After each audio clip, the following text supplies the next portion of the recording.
சுரேஷ் சலே ஆரம்பம் முதலே குற்றப்புலனாய்வு திணைக்கள அதிகாரிகளுக்கு எதிராக சட்டவிரோதமான முறையில் குற்றச்சாட்டுகளை முன்வைத்து செயற்பட்டு வருவதாக குற்றப்புலனாய்வு திணைக்களம் கோட்டை நீதவான் நீதிமன்றத்துக்கு அறிவித்துள்ளது. திட்டமிட்ட முறையில் அவர் உணவருந்துவதை தவிர்த்ததனால் போலீஸ் வைத்தியசாலையின் மருத்துவ பணிப்பாளரினால் 2 சந்தர்ப்பங்களில் சந்தேக நபர் பரிசோதிக்கப்பட்டு அவரது இரத்தத்தில் சர்க்கரையின் அளவு குறைந்துள்ளமை உறுதி செய்யப்பட்டதை அடுத்து தேசிய வைத்தியசாலையில் அனுமதிப்பதற்கு நடவடிக்கை எடுக்கப்பட்டதாக திணைக்களம் இன்று தாக்கல் செய்த அறிக்கையில் குறிப்பிடப்பட்டுள்ளது.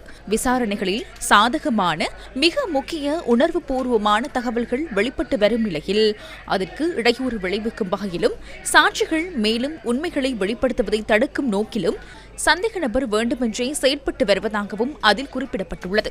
விசாரணை அதிகாரிகள் மீது பொதுமக்கள் மத்தியில் வெறுப்புணர்வையும் அதிருப்தியையும் ஏற்படுத்தி இந்த விசாரணைக்கு எதிராக மக்களை திரட்டி போலீஸ் திணைக்களம், குற்றப்புலனாய்வு திணைக்களம் விசாரணை அதிகாரிகளின் நம்பகத்தன்மைக்கு எதிராக மக்கள் போராட்டத்தை உருவாக்குவதற்கு திட்டமிட்ட முறையில் செயற்பட்டு வருவதாக குற்றப்புலனாய்வு திணைக்களம் நீதிமன்றத்துக்கு அறிவித்துள்ளது.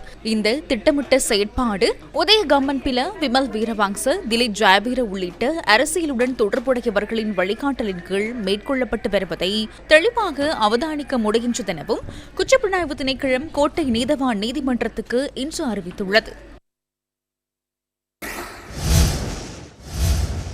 இதேவேளை உயிர்த்த ஞாயிறு தாக்குதல் தொடர்பில் தடுப்பு காவல் உத்தரவை பெற்றுள்ள சுரேஷ் சலே தேசிய வைத்தியசாலையில் தொடர்ந்தும் சிகிச்சை பெற்று வருகின்றார்.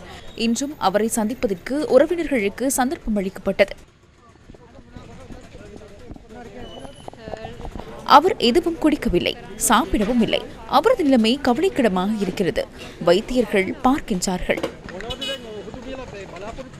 நீங்கள் தற்போது என்ன எதிர்பார்க்கின்றீர்கள்? சுமூகமான நிலைமை ஏற்பட்டுள்ளதா?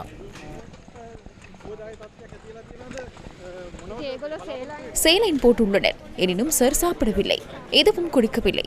சத்தியாகிரகத்தை சார் நிறுத்தவில்லை.